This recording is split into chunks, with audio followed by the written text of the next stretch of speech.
Just look at that. Grabe, sobrang ganda.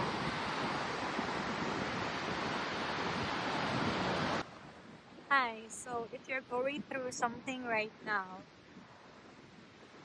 and mas pinipili mo mag-isolate, it's okay.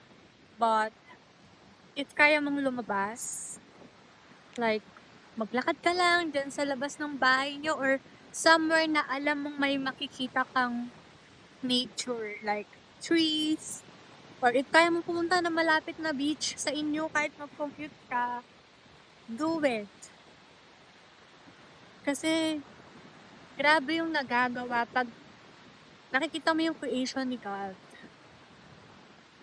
Grabe yung peace. And sabi nga 'di ba, makakadagdag ba sa life natin yung pag-worry natin? Makakadagdag ba ng one day yung pag-worry natin sa life natin? 'Di ba hindi naman. So, sobrang ganda ng mundo para mag-worry tayo. So yan, ewan ko kung nakikita niyo pa ako, but I just wanna share that message today.